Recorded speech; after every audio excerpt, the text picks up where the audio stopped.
इसी प्रकार से नेत्र की जैसे पलक रक्षा करती है, उसी प्रकार से विवेकियों का देख रेख करना है। कुछ दिन तक विश्वामित्र जी महाराज अयोध्या में रहे। फिर दशरथ जी महाराज से विदा मांग करके चलने लगे। तो दशरथ जी महाराज ने हाथ जोड़ करके सभी पुत्रों को और सभी बहुओं को पूरा परिकर सब मिलकर के प्रणाम करने लगे। बोले महाराज ये सब धन संपदा आपके हैं, आप यहाँ पे आते जाते रहिएगा, अपनी कृपा बनाए रखिएगा, क्योंकि ये जितनी धन संपदा वैभव है ये हम लोगों के साथ में जाएगा नहीं। नाथ सकल संपदा तुम्हारी, मैं सेवक समेत सुत नारी। चक्रवर्ती श्री दशरथ जी महाराज कहते हैं कि ये संपत्ति हमारी नहीं है, ये संपत्ति सिर्फ सब आपके प्रभु, सिर्फ मैं आपके सेवक बनकर के इसकी सेवा करता हूँ, रखवाल करता हूँ, इसलिए ये सब कुछ आपका है। आप दर्शन देते रहिएगा, कृपा बनाए रखिएगा। विश्वामित्र जी महाराज को विदा किया। इधर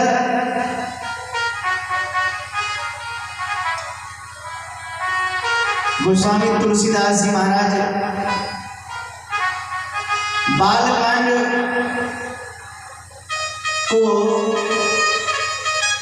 समाप्त करते हुए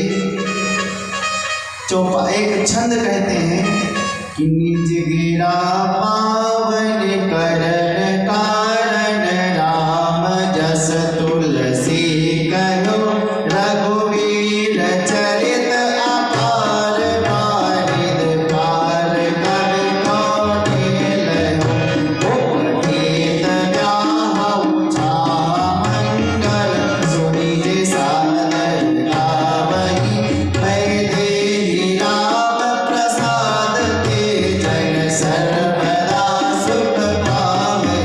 हाँ सर्वदा सुख पावहि, हाँ सर्वदा सुख पावहि।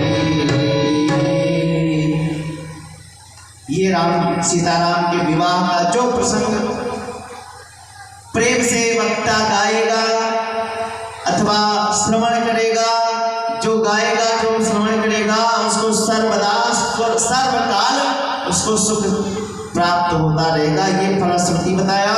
उसके बाद में द्वितीय सोपान अयोध्या कांड प्रारंभ किया। शुरुआती में वंदना शंकर जी महाराज के करने के बाद में कहते हैं कि जब से प्रभु श्री राम का विवाह हुआ तब से अयोध्या में नित्य प्रति नव मंगल गावे जा रहे हैं। एक बात मैं निवेदन करूं, एक शब्द है लालसा, ये कभी जाती नहीं है। क्यों? जब दशरथ जी महाराज को कोई संतान नहीं थी तब अवधवासी सबकी लालसा थी कि दशरथ जी को कोई पुत्र हो जाए। ये लालसा पूर्ण भई, पुत्र हो गया।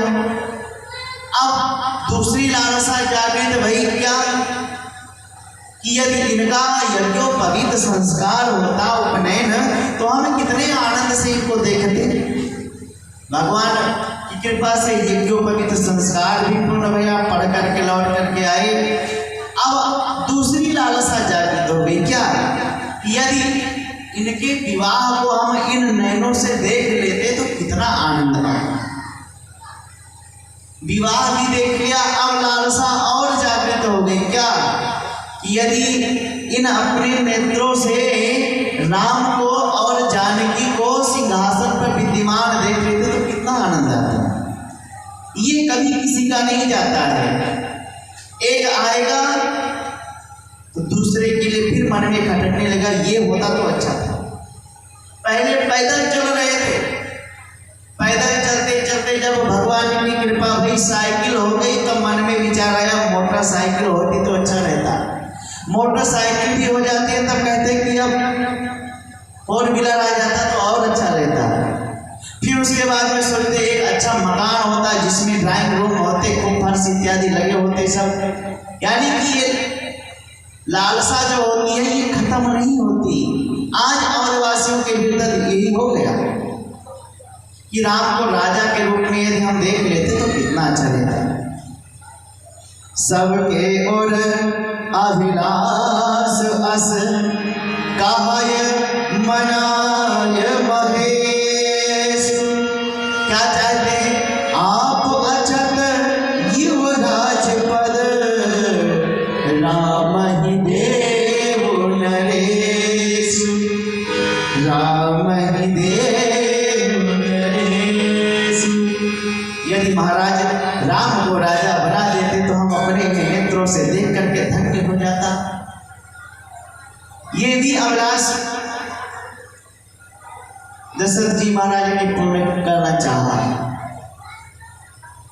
सभा बैठी हुई थी, पूरी सभा में यही चर्चा थी कि अब राम को युवराज बना दिया जाए। उसी सभा में बैठे बैठे दशरथ जी महाराज ने एक दर्पण मंगाया, या यूं समझ लीजिए कि जो सभा के लोग वार्तालाप कर रहे थे उनमें शब्द ऐसे ऐसे उठ रहे थे कि अब दशरथ जी महाराज को चौथापन आ गया है, वृद्ध हो चुके हैं, तो इनको राजा नहीं बनना चाहिए, दे देना चाहिए अपने पुत्रों को राज। दर्पण को मंगाया और अपने केस को संभालने लगे। संभालते संभालते क्या देखा कि श्रवण समीप भये श्रुत केसा, मनहु जरठ पन अस उपदेशा। अब तो लगता है कि ये चौथापन आ गया है, वृद्धावस्था हो गया है। अब राम को राज्याभिषेक करने के बाद हमको वानप्रस्थ हो जाना चाहिए। क्यों ना राम को राजा बना दिया जाए। लोगों की आसक्ति घर से नहीं छोड़ती, कितने भी वृद्ध हो जाए, शरीर की जितनी खाल है सब लटकने लगेगी, फिर भी आसक्ति घर की नहीं छूटेगी। अंगम लिंगम गलितम पलितम दसन विहीनम जातम तुंडम तदपि न मुंचत्य आशा पिंडम। ये मुंच आशा त्याग का पिंड कभी नहीं छूटता। हाथ कांपने लगेंगे, मुख के दांत सब चले जाएंगे और घर के लोग सोचेंगे कि बाबा पधार जाए, लड़की की शादी करना है। यदि कहीं शादी के बीच में टपक गए तब तो क्या होगा। और बाबा सोच रहे हैं कि नतनी की शादी कर दो तब जाऊंगा, यही लगा है। तो ऐसा नहीं, जब अपने बल पौरुष हो तभी तीर्थ यात्रा कर लेना चाहिए। और जब समझ में आ जाए कि अब ये शरीर चलने वाले नहीं है तो जितनी तिजोरियां हैं सब बच्चों में दे देना चाहिए कि अब तुम लोग निर्वाह करो।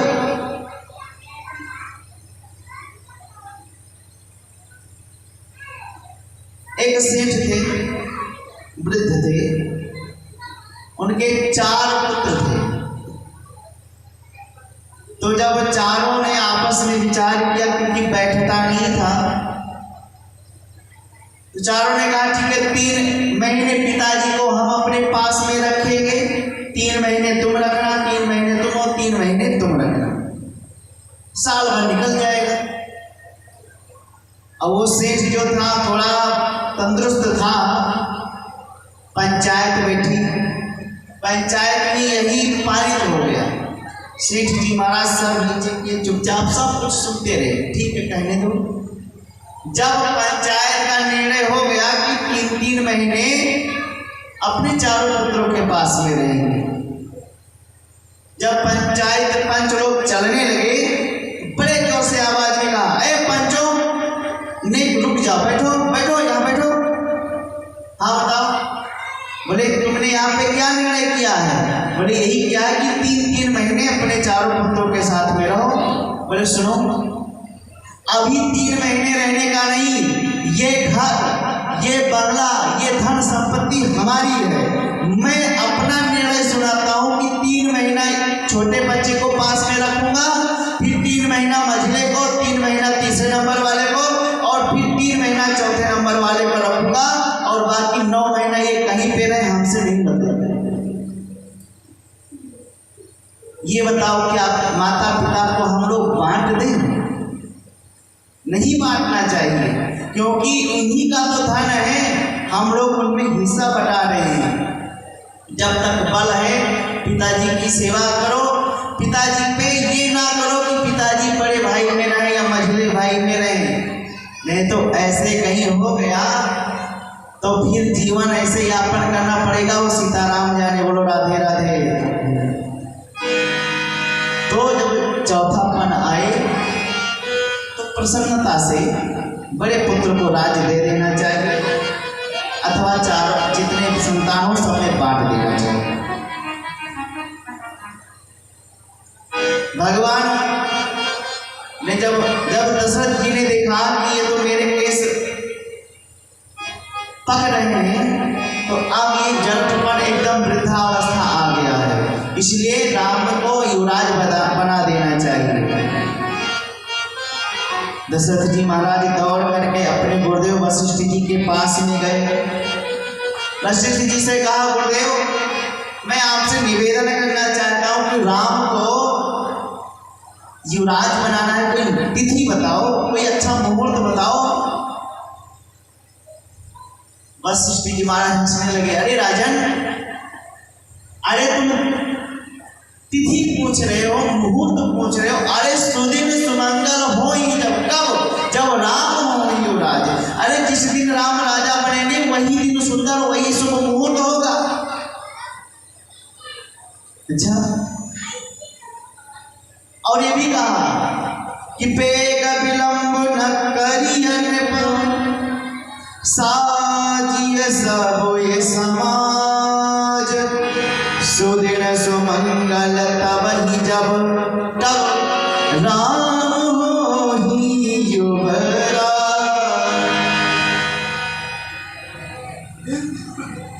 यहाँ पर वशिष्ठ जी ने कहा, अरे राजन, अरे ये तुम कह रहे हो, ये हम तुमसे कहने वाले थे, लेकिन अब विलंब मत करो, तुरंत कार्य करो, इनको तिलक राज्य आपसे घोषित कर दो, राजा बना दो, चलो हम चलते हैं। बोले नहीं महाराज, राम ही देहु काल ही युवराज, मैं काल राम को राजा बना दूंगा। मैं आपसे एक बात निवेदन करूं, कल आया परंतु दशरथ जी के जीवन में कल नहीं आया। इतना प्रसन्न थे, पूरे अयोध्या में बधाइयां बजने लगी कि कल मेरे राम राजा बनेंगे। मथुरा आई, कैकेयी को बहका गई, और बहकाने के बाद में कहा कि राजन के पास में तुम्हारे 2 वरदान हैं, उसको मांग लो। कैकेयी मैया ने वही किया, दशरथ जी से अपना 2 वरदान मांग लिया। प्रथम वरदान मांगा कि भरत को राज्य अभिषेक और राम को 14 वर्ष के लिए वनवास दे दो। यदि आप ऐसा नहीं करते हो तो अपने वचन को या तो प्रण को त्याग करो, और या तो कल प्रातः काल राम यदि नहीं जाएंगे तो हमारी अर्थी उठेगी। दशरथ जी महाराज अपने सर पे हाथ रख करके सोचने लगे, कौने अवसर का भयो की गयो नार विश्वास।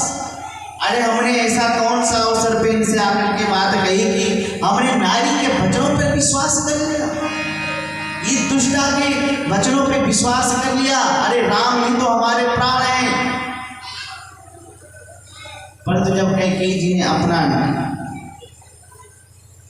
निर्णय सुना दिया, और ये निर्णय कैकेयी जी अपने मुख से नहीं सुना रही, कैकेयी माँ का दोष तनिक भी नहीं है,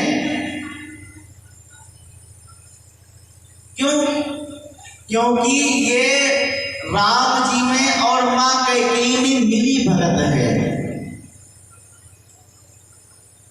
प्रभु श्री राम स्वयं अपने मुख से कहते हैं कि दोष दी जननी जड़ती, जो हमारी कैकेयी मां को दोष देगा वो मूर्ख जड़ के समान होगा। भगवान श्री राम जब छोटे से थे, कैकेयी मां के पास में ही रहते थे। अधिक स्नेह कैकेयी मां करती थी प्रभु श्री राम से। एक दिन प्रभु राम ने कहा, मां मैं आपसे कुछ मांगना चाहता हूं। क्योंकि मैया ने कहा, अरे बेटा तू एक नहीं तू 1000 मांग। राम ने कहा, मां बस सिर्फ एक चाहिए। ठीक है हमने तुमको दिया, मांग बेटा तू मांग। प्रभु ने कहा, मां आप सोच समझ लीजिए, इसमें लोग आपको कलंक भी लगाएंगे, बुरा भला भी कहेंगे। मां ने कहा कि बेटा तुम्हारे प्रसन्नता में हमारी प्रसन्नता है। यदि ये संसार एक नहीं लाखों लाखों कलंक हमारे सर पे लगा दे, पर तू प्रसन्न रहे बस। बोले मां संसार में कोई अपने पुत्री का नाम नहीं रखेगा कैकेयी, आप वैधव्य का भी रूप धारण कर सकती हैं। मां ने कहा, प्रभु ने जब ऐसा कहा तो मां ने कहा, बेटा तू एक वैधव्य की बात करता है, मैं हजारों हजारों जन्म वैधव्य रूप में धारण कर सकती हूँ। तब प्रभु ने कहा कि जब भी कभी पिताजी हमको राजा बनाने की विचार करेंगे, तब ये आप मांग लीजिएगा। क्योंकि मेरा जन्म इसलिए नहीं हुआ है। मेरा जन्म किस लिए हुआ है? प्रभु का जन्म इसलिए हुआ है कि विप्रधेनु सुरसंतहिता लीन मनुज अवतार। संतों की रक्षा करने के लिए, गौओं की रक्षा करने के लिए, ब्राह्मणों की रक्षा करने के लिए ही तो हमारा जन्म हुआ है। इसलिए मां आप ये वरदान जरूर मांगना। आज वही समय आ गया जो वरदान कैकेयी मां ने मांगा। प्रभु श्री राम भरत जी से कहे, भरत तुम मां को दोष दे रहे हो। तब प्रभु ने कहा था कि दोष दे जननी जड़ तेरी। वो मूर्ख होगा जो जननी अपनी मां को अथवा मेरी मां कैकेयी को दोष देगा।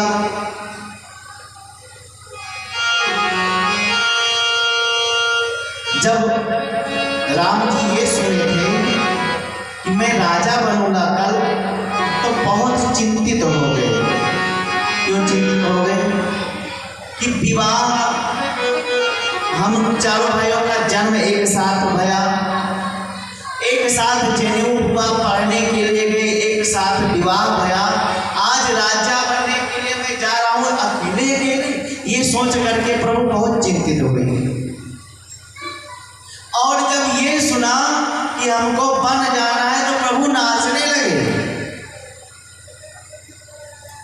आए राम जी को जब पता चला, खूब प्रसन्न है, खूब गदगद है, और मां से कहते हैं, मां आपने तो हमारा पूरा कार्य बना दिया। अब हमारा जो जन्म हमने जिस अभिप्राय से लिया था वो पूर्ण हो गया।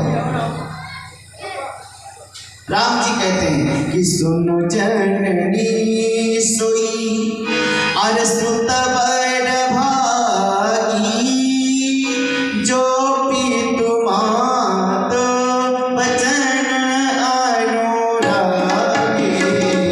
सुन जननी सोई सुत बड़ भागी, जो पितु मात बचन अनुरागी। सुनो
कहते हैं माँ सुन जननी। राम जी कैकेयी को जननी कहते हैं, अपनी जन्म देने वाली माँ का पद दे रहे हैं। और एक बात मैं आपसे निवेदन करूं, ये शब्द नहीं कहा कि जय पितु मात चरण अनुराग, नहीं कहा, कहा जय पितु मात वचन अनुराग। चरणों में प्रेम करना तो बड़ा आसान है हो, परंतु वचन में अमल रखना, वचन में प्रेम करना बहुत कठिन है। चरण में तो सब लोग प्रातः काल जगे और प्रणाम कर लिया, भैया खूब आनंद लो, खूब ऐश करो, परंतु जब पिताजी कहते ये कार्य करना है, उस स्थान पे नहीं जाना है, उस पे अमल करे, वो पुत्र बड़भागी है। माँ आज तो आपने हमारा सारा कार्य सफल कर दिया। भरत प्राण प्रिय पावैराज, और हमारे प्राणों से अधिक प्यारा जो भरत है ना, वो राज पा जाएगा, कितना आनंद आएगा। अरे हमारे तो दोनों हाथ में मोदक है, क्या बोले, इधर मेरा छोटा भाई राजा बनेगा, मैं जंगल में जाऊंगा, बड़े बड़े संत ऋषि मुनियों का दर्शन करूंगा, मेरा तो जन्म जीवन कृतार्थ हो गया माँ आपके इन वचनों से। प्रभु माँ को प्रणाम करके इधर आई। कौशल्या मैया प्रसन्न थी, बोली राम इतने विलंब से आ रहे हो, अरे आओ जल्दी से हाथ मुख धुलो, थोड़ा जल पान करो और जल्दी से स्नान करके और सुंदर सुंदर वस्त्र पहन करके और जल्दी से चलो, अभी तुमको आज राजा बनना है। जब ये इतनी बात कही तो प्रभु हंसते हुए कहा माँ पिताजी ने धर्म का विचार किया है। क्या धर्म, क्या बेटा? बोले पिताजी रात भर बहुत सोच करके एक धर्म का विचार किया। क्या? बोले माँ मैं बड़ा बेटा हूं ना, तो पिताजी ने हमको बहुत बड़ा प्रदेश का राजा बनाया है। ये अयोध्या तो बहुत छोटी है, इसलिए छोटे भाई भरत जी को अयोध्या का राजा बनाया। मुझे पिता दीन मही कानन राज, पिताजी ने धर्म का विचार करके और हमको वन का राजा बनाया है। ये सुनते ही माँ को जैसे लगा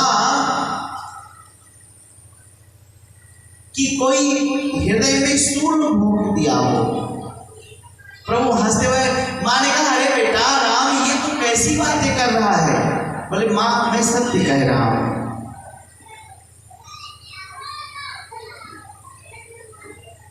इधर दशरथ जी महाराज ने जब रात्रि में राम राम कह करके मूर्छित भये और जब कुछ समय के बाद में मूर्छा जगी, तब ये शंकर जी से निवेदन करते हैं कि आसो तोष तुम अवघड़दानी, आरत हरहूं दीन जन जानी, आसो तोष श्री चक्रवर्ती दशरथ जी महाराज शंकर जी से कहते हैं प्रभु आज जितने माता पिता होते हैं, जितने पिता होते हैं, वो भगवान से यही प्रार्थना करते हैं कि मेरा बेटा हमारे कहे अनुसार चले। भगवान से प्रार्थना यही करते हैं, परंतु आज दशरथ जी महाराज भगवान से विनती करते हैं कि मेरा राम मेरी बात को ना माने आज और इनकार करके अयोध्या में ही रह जाए। दशरथ जी महाराज राम राम कहकर मूर्छित हो जाते हैं। इधर राम कौशल्या मैया को विविध भांति से समझाते हैं और जब ये सुना कि राम वन में जाएंगे तो कौशल्या मैया की ये दशा हो गई जैसे भय गति सांप छछुंदर के। एक छछुंदर होता है जो सर्प देखता है तो उसको खाने के लिए दौड़ता है, और जब उसको पकड़ करके मुख में रखता है तब सोचता अरे ये तो छछुंदर है वो। अब उसकी ये दशा होती है कि अगर उसको निगल जाता है तो उसको क्षय रोग हो जाएगा, उसका भी प्राण हो, और यदि उसको बाहर कर देता है तो मृत्यु हो जाएगी। ऐसी दशा मां की हो गई। परंतु मां सब कुछ जानती है, क्योंकि भगवान ने छोटे पे ही कौशल्या मां को अपना पूरा स्वरूप दिखा दिया था। इसलिए विविध प्रकार से धर्म स्नेह उभय मति घेरी भय गति सांप छछुंदर के इतने धर्म में पड़ गए।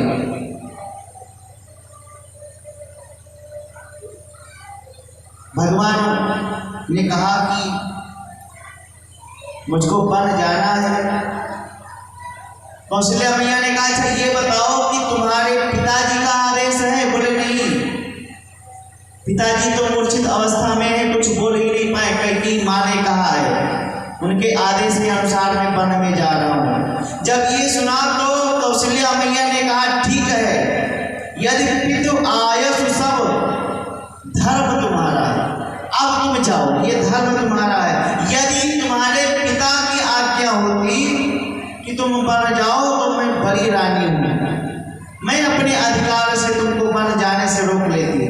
परंतु जब तुम्हारी कैकेयी माँ का आदेश है तो सगी माँ से अधिक सौतेली माँ का अधिकार होता है, इसलिए बेटा तुम वन जाओ। सीता मैया आई, विविध प्रकार से सीता जी को समझाया। जब सीता मैया नहीं मानी तो सीता जी को भी कहा ठीक है साथ में चलो। उधर लक्ष्मण जी महाराज लाल पीले होते हुए आए और दशरथ जी महाराज को अपशब्द भी कहे। राम जी ने समझाया अरे भैया ये आप क्या कह रहे हो? अरे पिता कैसा भी है परंतु मार्गदर्शक है मेरा। अरे जिनकी वजह से हम इस संसार में आते हैं तुम उनको गालियां दे रहे हो, तुम अयोध्या में रहो। बोले भैया हम भी अवध में नहीं रहूंगा, हम आपके साथ में चलूंगा। लक्ष्मण जी कहे कि भैया आप हमको छोड़ करके जाओगे? अरे हम आपके बिना तो हम जी नहीं सकते हैं।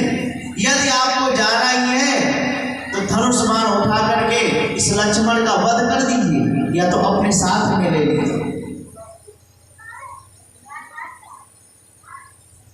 लक्ष्मण जी कहे कौन माता कौन पिता, हम किसी के साथ में नहीं, और जो भी कुछ है मोरे सभी एक तुम स्वामी। आप ही मेरे माता हो, आप ही मेरे पिता हो। माता रामो मत पिता रामचंद्र, स्वामी रामो मत सखा रामचंद्र, सर्वस्वं मे रामचंद्रो दयालो, नान्यम जाने नयो जाने न जाने। जितने भी इस संसार के नाते हैं रिश्ते हैं सब आप में हम देख रहे हैं, इसलिए हम भी आपके साथ में चलेंगे। अच्छा ठीक है हमारे साथ में चलो, परंतु जा करके पहले सुमित्रा माँ से आज्ञा लेकर के आओ। लक्ष्मण जी गए, रास्ते में विचार करने लगे कि यदि मैं आज्ञा मांगूंगा तो कहीं माँ ने मना कर दिया तो माँ की आज्ञा को मानना पड़ेगा। इसलिए एक काम करते हैं कि चल करके संदेश देते हैं। जा करके प्रणाम किया, बोले माँ भैया राम अयोध्या को छोड़ करके जा रहे हैं और आपका लक्ष्मण भी उनके साथ में जा रहा है। इतना कह करके लक्ष्मण जी चल पड़े। सुमित्रा जी ने सुना, ए लक्ष्मण यहाँ यहाँ हो, यहाँ हो, यहाँ हो। बुलाए क्या? वहां माँ बताओ बोले क्या? बोले आजकल तुम झूठ बोलने लगे हो? नहीं माँ। अच्छा तब क्या बोले हो? बोले भैया अयोध्या को छोड़ करके जा रहे हैं। बोले बिल्कुल झूठ, एकदम गलत बोल रहे हो। नहीं माँ, सौगंध खा के कह रहा हूं कि भैया अयोध्या को छोड़ करके जा रहे हैं। क्योंकि माँ ने और सुमित्रा माँ ने कहा क्या तुम ये सोचते हो कि अयोध्या जहां है राम वहां है? नहीं, गलत कह रहे हो।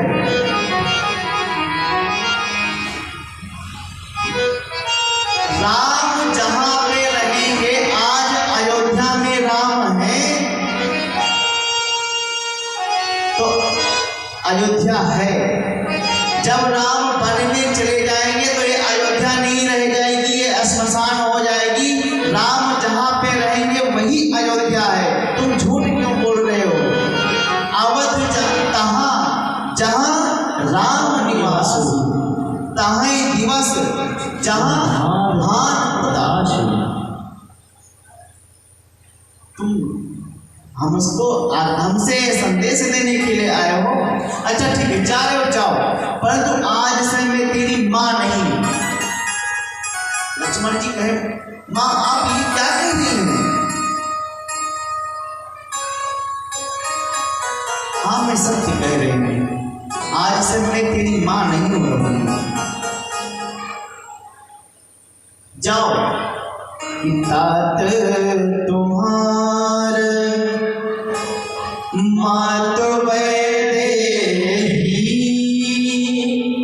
और पिता राम सब भांति स्नेही।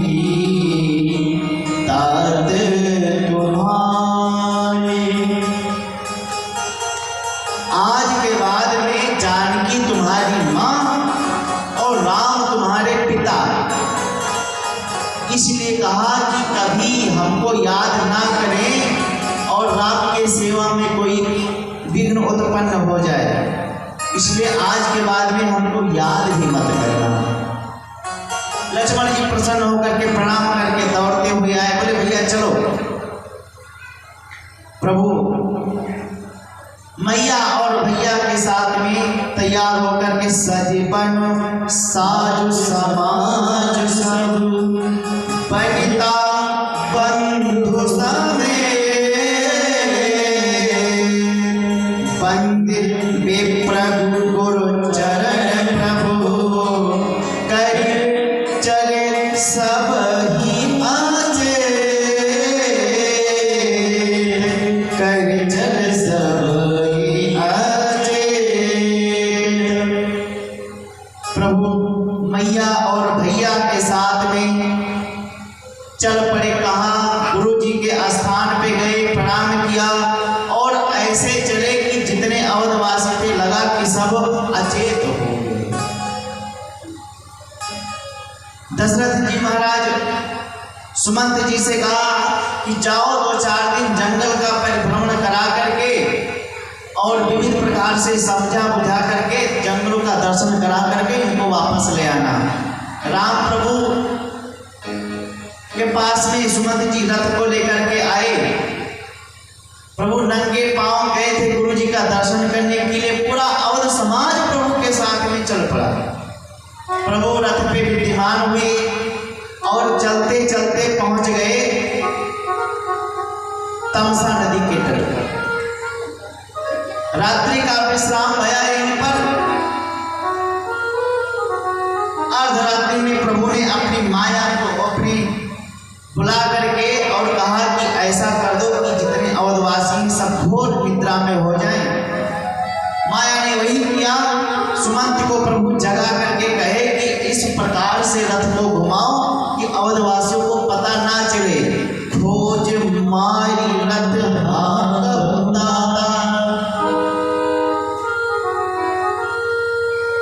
प्रभु श्री राम और लक्ष्मण भैया घोड़े के लगाम को पकड़ करके दूर लेकर के चले गए कि कहीं घोड़े गिनाने ना लगे।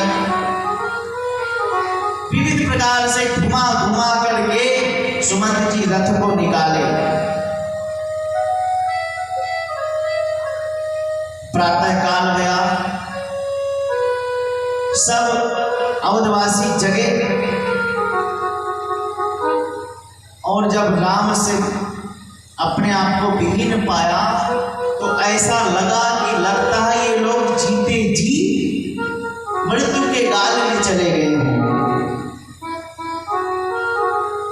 लक्ष्मण जी ने देखा, अरे प्राणों से प्यारी अयोध्या के वासियों को राम जी छोड़ करके चले गए रात्रि में सोते हुए, और यदि कहीं मैं सो गया तो हमको भी छोड़ करके प्रभु ना चले जाए। इसलिए लक्ष्मण जी ने संकल्प कर लिया कि आज के बाद में सोऊंगा ही नहीं।